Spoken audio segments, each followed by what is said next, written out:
எங்க ஓட்டு எங்க உரிமை. எங்களை யாரும் விலைக்கு வாங்க முடியாது. எங்க ஓட்டு விசில் சின்னத்துக்கு தான். இந்த சின்ன பையன் எதுவுமே காதலியே போட்டுக்காம 2 பாக்கெட்லையும் கையை விட்டுக்கிட்டு ஸ்டைலா கெத்தா தில்லா அப்படியே உள்ள போறான். அடிபட்டு கிடந்த அந்த அனுபவசாலிங்க தலைய தொங்க போட்டு நின்றுட்டு இருக்கிறாங்க. ஏன்னா பேசின பேச்சு அப்படி இருக்குன்றதுக்காக நக்கலுமா நையாண்டியுமா நச நச நச நசன் ஒரே பேச்சு.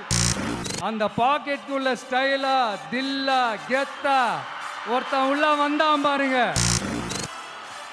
நான் இல்லைங்க, நான் இல்லை, நானு நீங்க நாம எல்லாருமா சேர்ந்து மாபெரும் மக்கள் சக்தியா இருக்கக்கூடிய நம்ம டிவிக்கு அந்த முரட்டு ஜல்லிக்கட்டு கால கதை ஏன் சொன்னோம், எதுக்கு சொன்னோம், யார் யாருக்கெல்லாம் சொன்னோங்கிறது புரிய வேண்டியவங்களுக்கு புரியும் நினைக்கிறேன். இப்போ உங்களுக்கு ஒரு வாக்குறுதியை கொடுக்கிறேன். நம்மளுடைய ஆட்சி அமைஞ்சதும் ஒவ்வொரு கிராமத்துக்கும் நான் நேரடியா வந்து என்னுடைய சொந்தங்களாகிய உங்க எல்லாரையும் நான் சந்திக்கிறேன். தமிழ்நாட்டு மக்களுக்கும் ஊழலுக்கும் நடக்கிற போர், தமிழ்நாட்டு மக்களுக்கும் லஞ்சத்துக்கும் நடக்கிற போர், தமிழ்நாட்டு மக்களுக்கும் இந்த நிர்வாகத்தை சரியா செய்யாத இந்த திமுக அரசுக்கும் நடக்கிற போர், அதாவது தமிழ்நாட்டு மக்களுக்கும் உங்க ஆட்சிக்கும் நடக்கிற போர், தமிழ்நாட்டு மக்களுக்கும் ஸ்டாலின் சாருக்கும் நடக்கிற போர், விஜய்க்கும் ஸ்டாலின் சாருக்கும் நடக்கிற போர். தமிழ்நாடு தான் விஜய், இந்த விஜய் தான் தமிழ்நாடு. தூய சக்தி டிவிகேவுக்கும் தீய சக்தி டிஎம்கேவுக்கும் தான் இந்த போர். மட்டுமே தான் வர தடைகள் சதிகள் சூழ்ச்சிகள் எல்லாத்தையும் தாண்டி இந்த 2026 இந்த தேர்தலில் டிவிகே தில்லா நிற்கும். ஒரு எலெக்ஷன்ல அவங்களோட எதிரிகளை தான் எதிர்ப்பாங்க, அப்படிதான் எதிர்ப்பாங்க, அதுதான் யதார்த்தமும் கூட. ஆனா இந்த எலெக்ஷன்ல தான் ஒட்டுமொத்தமா எல்லாருமா சேர்ந்து ஒருத்தனை எதிர்க்கிறாங்க. ஒட்டுமொத்தமா எல்லாருமா சேர்ந்து இந்த விஜயை எதிர்க்கிறாங்க. ஏன்னா இந்த விஜய் ஊழலை எதிர்க்கிறான், லஞ்சத்தை எதிர்க்கிறான், மக்களோட மக்களா நிக்கிறான். அந்த மக்கள் அவன் கூட நிக்கிறாங்க. அந்த காண்டு இந்த விஜயும் மக்களும் வேறு வேறு இல்லை. இந்த விஜயும் மக்களும் ரத்தமும் சதையும் மாறி உடலும் உயிரும் மாறி ஒன்னிலிருந்து ஒண்ண பிரிக்கவே முடியாது. எஸ், சென்சிட்டிவான சென்டிமெண்ட், அது சென்சிட்டிவான சென்டிமெண்ட்.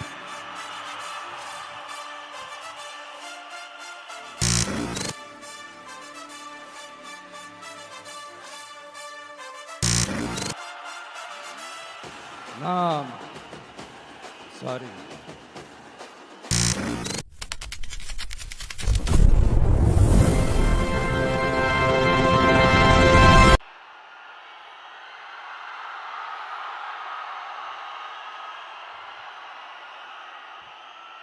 எங்க ஓட்டு எங்க உரிமை.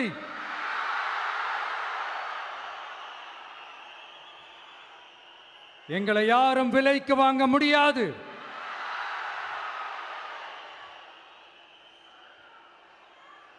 எங்க ஓட்டு விசில் சின்னத்துக்கு தான்.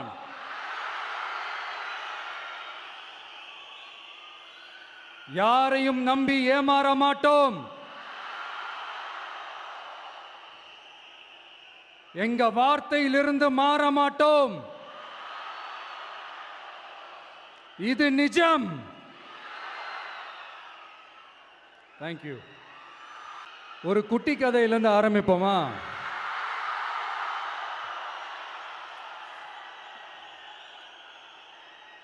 ஒரு பெரிய ஊர், ஒரு 4 ரோடு ஜாயிண்ட் ஆகிற மாதிரி ஒரு ஜங்ஷன், ஒரு பிஸியான ஏரியா, ஆள் நடமாட்டம் அதிகமாக இருக்கக்கூடிய ஒரு ஏரியா. அங்கே சென்டரில் ஒரு முரட்டு ஜல்லிக்கட்டு காலை ஒன்று நின்றுட்டு இருக்குது. காலில் மண்ணை வீசிக்கிட்டு சீறிக்கிட்டு அப்படியே நின்றுட்டு இருக்குது. யாருமே பக்கத்தில் போக முடியல.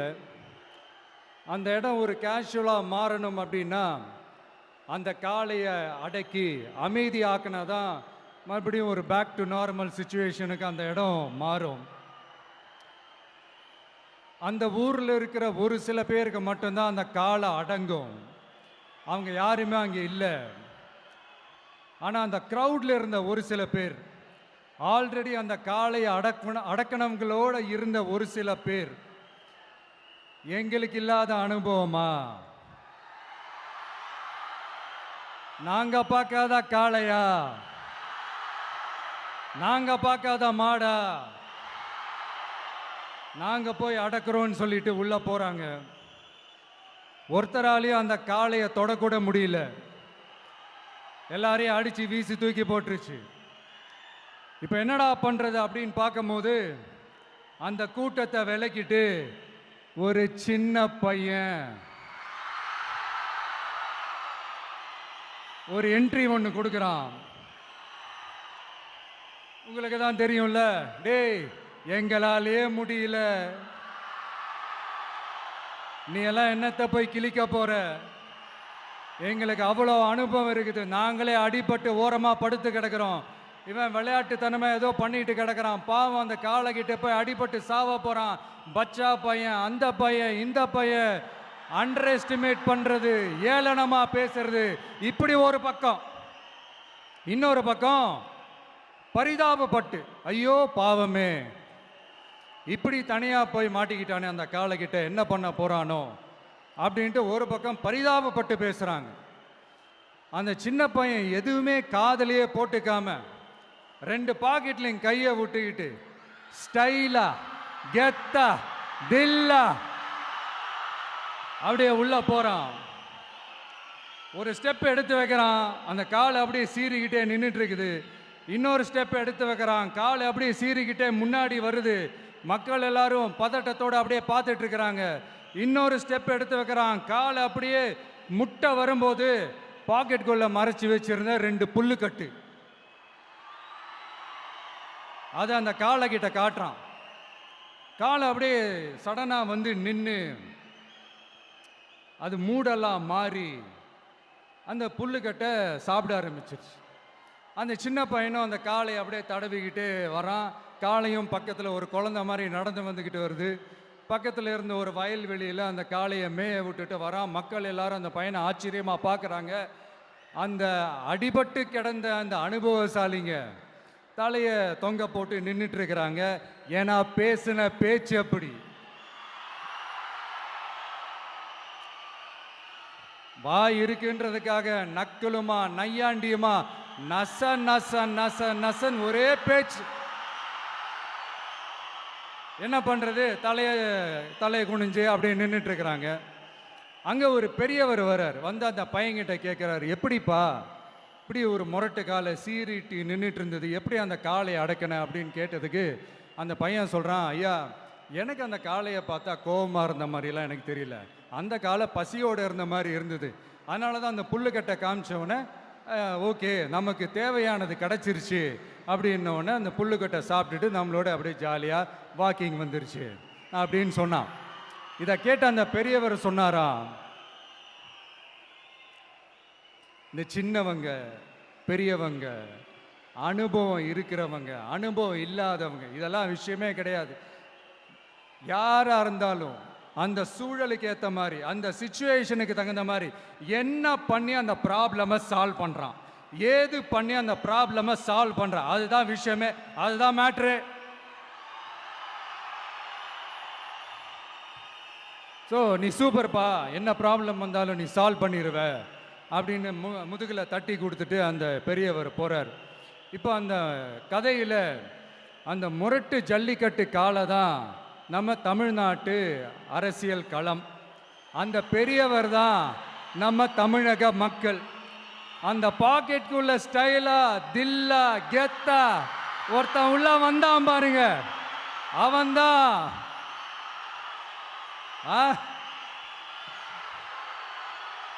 நான் இல்லைங்க, நான் இல்லை, நானு நீங்க நாம எல்லாருமா சேர்ந்து மாபெரும் மக்கள் சக்தியா இருக்கக்கூடிய நம்ம டிவிக்கு, அதுதான் அந்த சின்ன பையன்.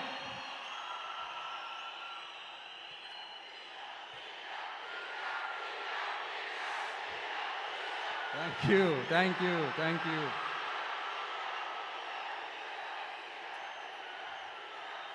மக்களை நேசிக்கிற ஒரு நல்ல தலைமை இல்லாததுனால இத்தனை வருஷமா வேற வழி இல்லாம ஸ்டாலின் சார் கொடுத்த அந்த பொய்யான வாக்குறுதிகள் எல்லாத்தையும் நம்பி ஏமாந்த நம்ம மக்களுக்கு சரியான நேரத்தில் ஒரு வெகுஜன மக்கள் இயக்கமா வந்தது தான் நம்ம டிவிக்கு. அந்த முரட்டு ஜல்லிக்கட்டு கால கதை ஏன் சொன்னோம், எதுக்கு சொன்னோம், யார் யாருக்கெல்லாம் சொன்னோங்கிறது புரிய வேண்டியவங்களுக்கு புரியும்னு நினைக்கிறேன்.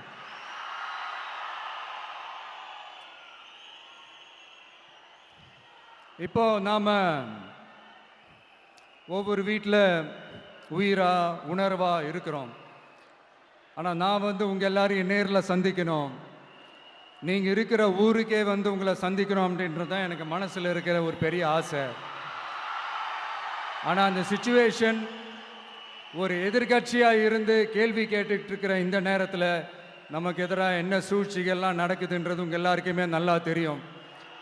அதனால் இப்போ உங்களுக்கு ஒரு வாக்குறுதியை கொடுக்குறேன். நம்மளுடைய ஆட்சி அமைஞ்சதும் ஒவ்வொரு கிராமத்துக்கும் நான் நேரடியா என்னுடைய சொந்தங்களாகிய உங்க எல்லாரையும் நான் சந்திக்கிறேன்.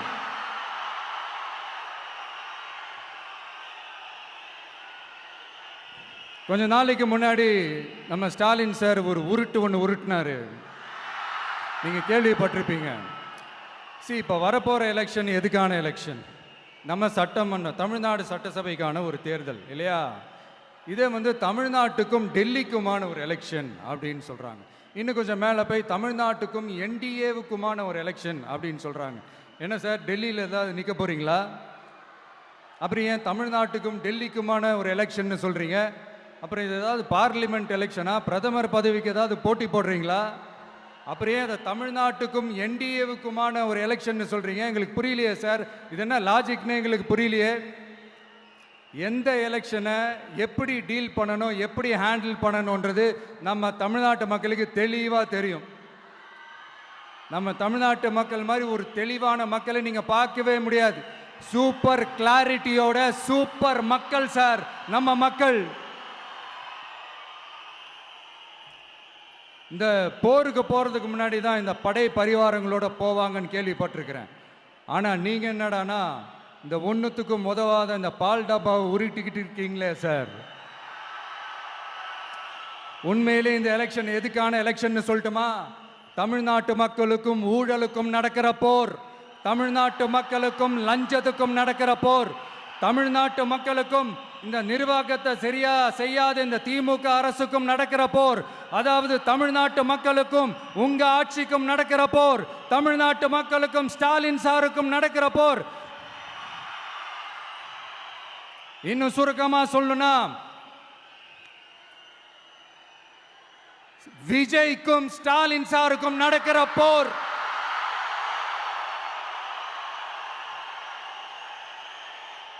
இதுக்கு நடுவுல இந்த என்டிஏ டெல்லி இதெல்லாம் என்ன லாஜிக்னே புரிய மாட்டேங்குது சார். தமிழ்நாடு தான் விஜய், இந்த விஜய் தான் தமிழ்நாடு. தூய சக்தி டிவிகேவுக்கும் தீய சக்தி டிஎம்கேவுக்கும் தான் இந்த போர். இப்படி உக்கிரமா இருக்கிற இந்த போர்ல மறுபடியும் ஒன்றுத்துக்கும் உதவாத இந்த பால் டப்பாவை உருட்டிக்கிட்டு இன்னொரு காமெடி வேற. அது என்னடானா, அவரோட ஆட்சியில தான் தமிழ்நாடு சூப்பர் ஸ்டார் மாநிலமா இருக்குதான். கரெக்டு, தமிழ்நாடு சூப்பர் ஸ்டார் மாநிலம் தான். காமராஜர் அவர்கள் டைம்ல, அண்ணா அவர்கள் டைம்ல, எம்ஜிஆர் அவர்களோட ஆட்சியில.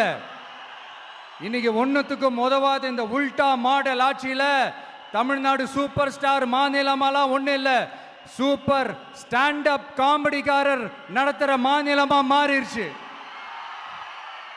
மக்களே, உங்களுக்காக மட்டுமே தான் வர தடைகள், சதிகள், சூழ்ச்சிகள் எல்லாத்தையும் தாண்டி இந்த 2026 இந்த தேர்தலில் டிவிக்கு தில்லா நிற்கும்.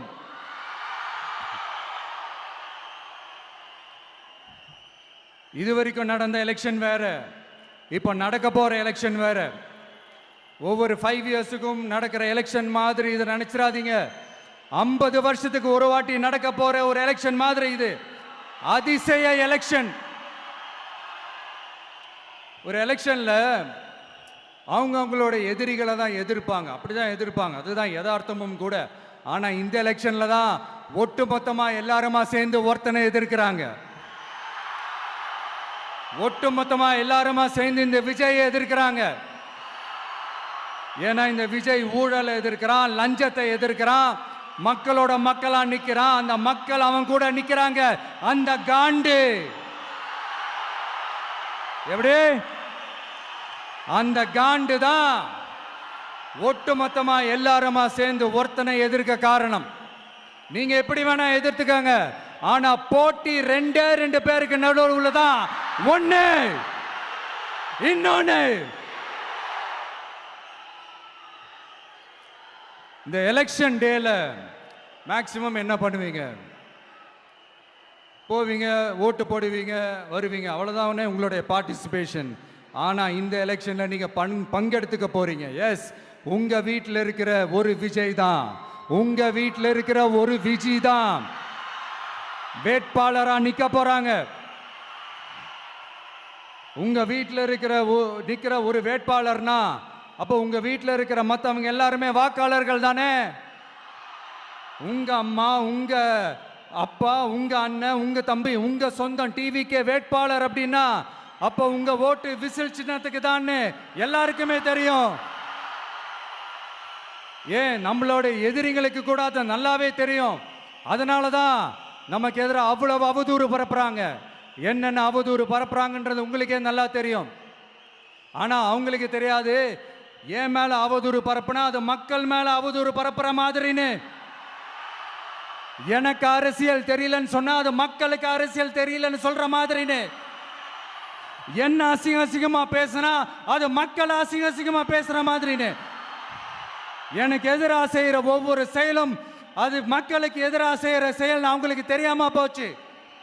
இந்த விஜயும் மக்களும் வேறு வேறு இல்லை. இந்த விஜயும் மக்களும் ரத்தமும் சதையும் மாறி, உடலும் உயிரும் மாறி, ஒன்னிலிருந்து ஒண்ண பிரிக்கவே முடியாது. எஸ், சென்சிட்டிவான சென்டிமெண்ட், அது சென்சிட்டிவான சென்டிமெண்ட்.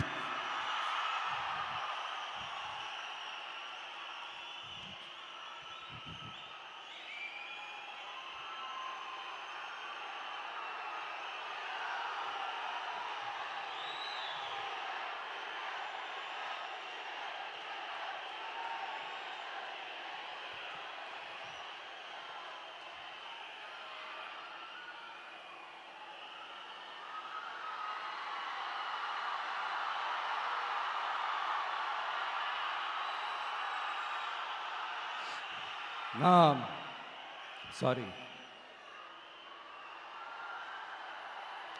இதை யாரும் அசைக்க முடியாது. மக்களை நேசிக்கிற விஜய் வேணுமா? மக்கள் விரோத ஆட்சி நடத்துற ஸ்டாலின் சார் வேணுமா? இந்த விஜய் நம்புறீங்களா, ஸ்டாலின் சார் நம்புறீங்களா? Proof, this is the proof.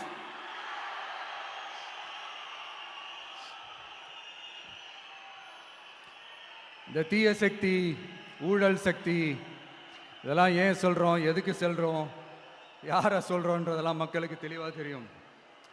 அதே மாதிரி டிவிகேவுக்கு போட்டி டிஎம்கே தான்றதும் மக்களுக்கு தெளிவாக தெரியும். அப்படி இருக்கும்போது நாம் ஏதாவது பேசினா வாண்டடா சில பேர் வண்டியில் ஏறி உட்காந்துக்கிறாங்க. ஆமாம், வாண்டடா சில பேர் வண்டியில் ஏறி உட்காந்துக்கிட்டு குரல் கொடுக்குறாங்க. சீரியஸாக ஒரு போட்டி நடந்துக்கிட்டு இருக்கும் போது இங்கே காமெடிக்கெல்லாம் இடம் இல்லை பாஸ். இதெல்லாம் மக்களுக்கு தெளிவாக தெரியும். இந்த நேரத்தில் ஒரு சீரியஸ் கேள்வியை இன்னைக்கு இருக்கிற மிகப்பெரிய அரசியல்வாதிங்க கிட்ட கேட்கணும்னு நான் நினைக்கிறேன். நீங்கள் அரசியலுக்கு வர்றதுக்கு முன்னாடி உங்ககிட்ட இருந்த சொத்து எவ்வளோ? அரசியலுக்கு வந்ததுக்கு அப்புறம் இன்னைக்கு உங்ககிட்ட இருக்கிற சொத்து எவ்வளோ? அதை ஓப்பனா டிக்ளேர் பண்ண முடியுமா? அப்படி வந்த காசெல்லாம் என்னென்ன தொழில் செஞ்சு வந்துச்சு, என்ன வேலை செஞ்சு வந்துச்சு, உண்மையிலே நீங்க உழைச்சி சம்பாதிச்ச காசா, இல்ல ஆட்சி அதிகாரத்துக்கு வந்ததுக்கு அப்புறம் ஆட்டைய போட்ட காசா? இதெல்லாம் ஓப்பனா டிக்ளேர் பண்ண முடியுமா? இதெல்லாம் நம்ம கேட்டா எல்லா ஊழல்வாதிகளும் ஒண்ணா சேர்ந்து நம்ம மேல சேத்தவாரி வீசுவாங்க. அதை பத்திலாம் நமக்கு கவலை இல்லை. ஏன்னா நாம யாருன்னு மக்களுக்கு நல்லாவே தெரியும். எனக்கு ஒரு புது ஃப்ரெண்டு, புது நண்பர் ஒருத்தர் கிடைச்சிருக்கார். யார் தெரியுமா? தெரியாதா? முதல்வர் அவர்கள் தான். இப்போ ஒரு நிருபர் ஒருத்தர் கேட்ட கேள்விக்கு, எனக்கு எதிரிகள்லாம் யாரும் இல்லை, அவங்க எல்லாருமே எனக்கு நண்பர்கள் தான் அப்படின்னு சொன்னாங்களே.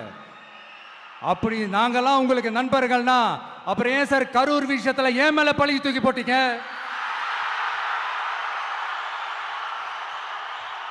உங்களுக்கு மனசாட்சின்னு ஒண்ணு இருந்தா அப்படி பேசிருப்பீங்களா?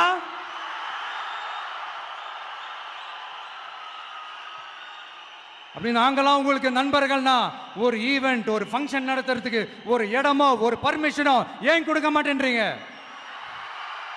எல்லாத்தையும் நீங்களே பண்ணிட்டு போற போக்கில் அப்படியே பொய்களா அடிச்சு விட்டுக்கிட்டு இருக்கீங்க. உங்களோட உண்மையான நண்பர்கள் யாருன்னு சொல்லட்டுமா? லஞ்சம், ஊழல், அரசியல் ஆதாயம், இதெல்லாம் தான் உங்களோட உண்மையான நண்பர்கள்.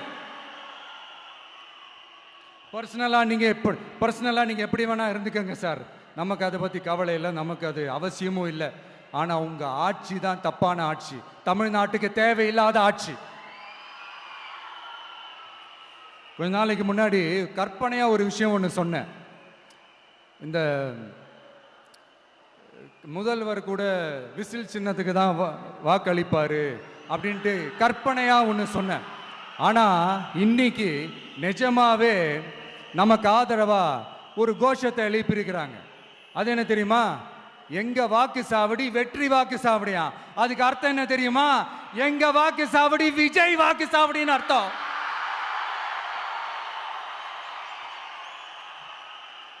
அது சரி, மக்களோட இந்த ஆதரவை பார்த்துட்டு அவர் அறியாமலே எப்படி பேசிட்டாரு என்னமோ தெரியல.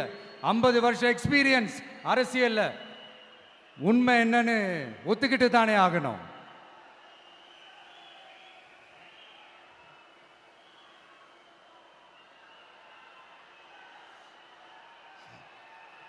ஜனநாயகம்ங்கிறது பெரும்பான்மை ஆட்சி அதிகாரம் சார்ந்தது மட்டும் இல்லை, சிறுபான்மை மக்களின் உரிமைகள் உணர்வுகளும் புனிதம்னு நினைச்சு அதையெல்லாம் காப்பதற்கு பெயர் தான் ஜனநாயகம்னு 1963 அறிஞர் அண்ணா பார்லிமெண்ட்ல பேசினதை நாம இங்க சொல்றது ரொம்ப பொருத்தமா இருக்கும். அறிஞர் அண்ணா சொன்னது தான் டிவிகேவோட நிலைப்பாடும். இந்த ஸ்டாண்ட்ல நாம 100% உறுதியா இருப்போம். யாருக்காகவும் எதுக்காகவும் இதுல சமரசமே கிடையாது. மதச்சார்பற்ற சமூக நீதி தன்மை தான் நம்ம அடிப்படை கொள்கைகள் ஒன்று, அதில் எந்த மாற்றமும் எப்பவும் கிடையாது. ஆனால் இதெல்லாம் மறந்துட்டு எப்படியாவது எதையாவது செஞ்சு ஓட்டு வாங்கிறதுக்காகவே இங்கே சில பேர் இருக்கிறாங்க. அவங்கள மாதிரி நமக்கு அப்படி சில பிரச்சனைகள்ல எரியற நெருப்புல எண்ணெயை ஊத்துற எண்ணமே இல்லை.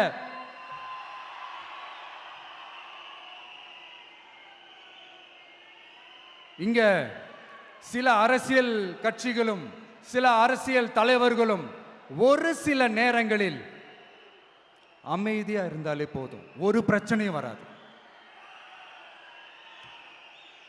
இப்போ கரண்ட்ல இருக்கிற சில பிரச்சனைக்கு வருவோம். இந்த கரண்ட் பிரச்சனைக்கு வருவோம்.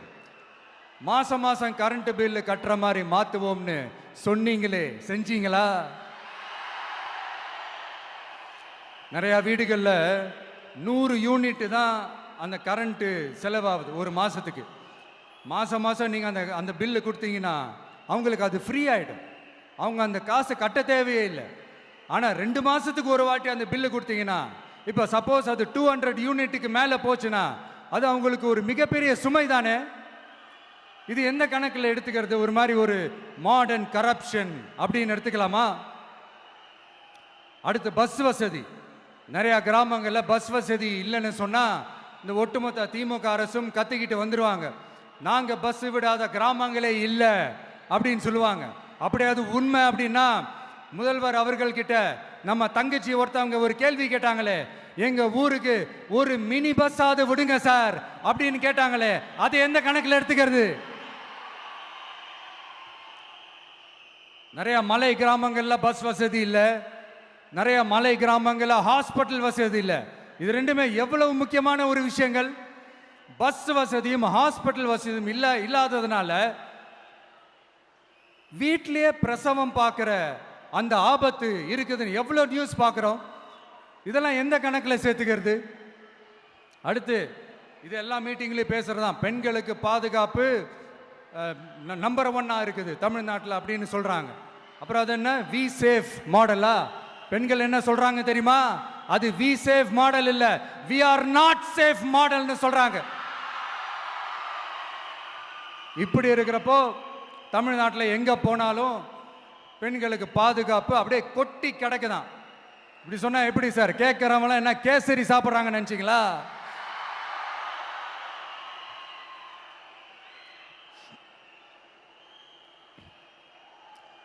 அடுத்து இந்த சட்டம் ஒழுங்கு, அது காணாம போய் ரொம்ப நாள் ஆச்சு. இவன் வேற, இந்த விஜய் வேற, எங்க போனாலும் இந்த மக்கள் கிட்ட இந்த சட்டம் ஒழுங்கை பத்தி பேசி ஞாபகப்படுத்திக்கிட்டே இருக்கான்னு முதல்வர் அவர்கள் அவங்க கூட இருக்கிறவங்க கிட்ட எல்லாம் சங்கடப்பட்டாராம். நாம் என்ன பண்றது? நாம தான் தமிழ்நாட்டோட விசில் ப்ளோயர் ஆச்சே. நாம் எப்படி சைலண்டா இருக்க முடியும்? நாமளும் கேள்வியா கேட்குறோம், ஆனால் பதிலெலாம் வந்த மாதிரியே தெரியல. இருந்தால் தானே வர்றதுக்கு, வச்சுக்கிட்டா வஞ்சனை பண்ணுறாரு. 5 வருஷமாக பதிலே சொல்லாமல் அப்படியே கடந்து வந்துட்டாரு. ஆனால் இனிமேல் அப்படிலாம் இருக்க முடியாது, பதில் சொல்லி ஆகணும். மக்களே, இந்த தீய சக்தி, இந்த அட்ராசிட்டியை ஒரு எண்டு கார்டு போடணும் அப்படின்னா அவங்கள சுவிட்ச் ஆஃப் பண்ணுறது தான் ஒரே சொல்யூஷன். அதுக்கான ரிமோட்டு தான் வரப்போற எலெக்ஷன். அந்த ரிமோட்ல நீங்க அழுத்த வேண்டியது ஒரே ஒரு ஆப்ஷன், அதுதான் நம்ம விசில் சின்னத்தோட பட்டன். இத 4 விஷயத்தை நீங்க செஞ்சாலே போதும். ஒவ்வொரு இவிஎம் மிஷின்லயும் விசில் சின்னத்துக்கு நேரா இருக்கிற அந்த பட்டனை பச்சக்கு பச்சக்கு பச்சக்குன்னு ஒரு அழுத்துங்க. எப்படி? அவ்வளவுதான். நாம காஞ்சிபுரத்தில் பேசும்போது நம்மளுடைய விஷன் என்னன்னு சொன்னோம். இப்போ அதனுடைய கண்டினியூஷனா சில விஷயங்கள் இங்க நான் சொல்லணும்னு ஆசைப்படுறேன். இப்பவும் சொல்றேன், உறுதியா சொல்றேன், சத்தியமா சொல்றேன். பெண்கள், பெண் குழந்தைகள், ஆண் குழந்தைகள் பாதுகாப்பு நம்ம ஆட்சியில் நம்பர் 1 இருக்கும். சட்டம் ஒழுங்கு ரொம்ப ரொம்ப ஸ்ட்ரிக்டா இருக்கும். அரசு பள்ளிக்கூடங்களும் கல்லூரிகளும் முதல் தரமா இருக்கும். போட்டி தேர்வுகளுக்குன்னு லட்சங்களை கொட்டி தனி கோச்சிங் சென்டர் போய் படிக்க அவசியமே இருக்காது. ஏன்னா கவர்மெண்ட் ஸ்கூல், காலேஜ் சிலபஸே போட்டி தேர்வுகளை ஈஸியா சந்திக்கிற வகையில் அந்த ஸ்டாண்டர்டுக்கு ஏத்த மாதிரி அமைக்கப்படும். உயர்நிலை பள்ளி பாடத்திட்டங்களிலேயே அடிப்படை அரசியல் சாசன சட்டம் சேர்க்கப்படும். மாநில மற்றும் ஒன்றிய அரசு அலுவலகங்கள், வங்கிகளின் செயல்பாடுகள் மற்றும் அவற்றை அணுகும் முறை குறித்து மாணவர்களுக்கு தெளிவான புரிதலை ஏற்படுத்தும் வகையில் தேர்வுகள் அற்ற செயல்முறை பாடமாக கற்பிக்கப்படும். இந்தியா முழுக்க உள்ள ஒன்றிய அரசு சார்ந்த கல்வி நிலையங்கள் மற்றும் அதன் சேர்க்கை அட்மிஷன் குறித்து புரிதலும் தெளிவும் மாணவர்களுக்கு உருவாக்கப்படும். அனைத்து அரசு பள்ளிகளிலும் பெண் குழந்தைகளுக்கு சுத்தமான, சுகாதாரமான மற்றும் தரமான கதவுகள் பொருத்தப்பட்ட ரெஸ்ட் ரூம்கள் அமைப்பது உறுதி செய்யப்படும். போதைப் பொருட்கள் இல்லாத தமிழகம் உருவாக்கப்படும். மாவட்ட கலெக்டர்கள் மற்றும் எஸ்பிக்களில் சரி பாதி பெண்களாக இருக்கும்படி செய்வோம். மலை கிராமங்களில் அரசு ஆரம்ப சுகாதார நிலையங்கள் பிரசவம் பார்க்கும் வசதியுடன் அமைக்கப்படும். பஸ் போக்குவரத்து இல்லாத கிராமங்கள் மற்றும் மலை கிராமங்களே இல்லை என்ற நிலை உருவாக்கப்படும். ஏற்கனவே அமைப்பு சாரா தொழிலாளர்கள் அமைப்பு இருந்தாலும் ஆட்டோ, டாக்ஸி மற்றும் லாரி டிரைவர்களுக்கென அவர்களின் நலன்களுக்காகவும் குடும்ப நலன்களுக்காகவும் தனியாக நல வாரியம் அமைக்கப்படும். தென் தமிழகம் உட்பட தமிழகத்தின் தேவையான பகுதிகளில் தொழிற்சாலைகள் அமைக்கவும் தொழில் வளம் பெருக்கவும் தனி கவனம் செலுத்தப்படும். விவசாயிகள், மீனவர்கள் மற்றும் நெசவாளர்களின் கருத்துக்களை அறிந்து அவர்களுக்கான திட்டங்கள் காலத்தின் தேவைக்கேற்ப உருவாக்கப்படும். இப்போ நம்ம ஸ்டாலின் சார் அறிவாலயம் பக்கத்தில் யாரு நடந்து போனாலும், அறிவாலயம் பக்கத்தில் யாரு நிழலுக்கு ஒதுங்கினாலும் கூட்டணியில் சேர்த்துக்கிறார். அந்த வச்சிருக்கிற பணத்தில் ஒரு பங்கு ஒன்று கொடுத்து அதுக்கு பேர் கல்லாப்பெட்டி கூட்டணின்னு வச்சிருக்கிறேன். அந்த கல்லாப்பெட்டி கூட்டணியை ரொம்ப கஷ்டப்பட்டு சேர்த்திருக்கிறார். ஆனால் அவருக்கு நான் சொல்றேன், இந்த அறத பழைய கூட்டணி கணக்குகளோ இந்த கொள்ளையடிச்ச பணத்தையே வச்சு எங்க மக்களை ஏமாத்தி எல்லாம் ஜெயிக்க முடியாது. ஏன்னா இது மாபெரும் மக்கள் சக்தியான வித்தியாசமான விசில் புரட்சி எலெக்ஷன்.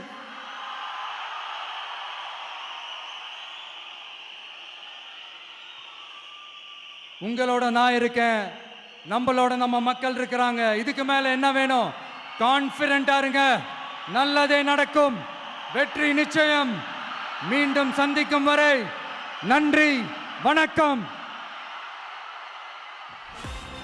என் நண்பர்களே, ஒரு சின்ன ரிக்வெஸ்ட். நான் திருப்பி இங்கிருந்து 4 hours சென்னைக்கு போகணும்.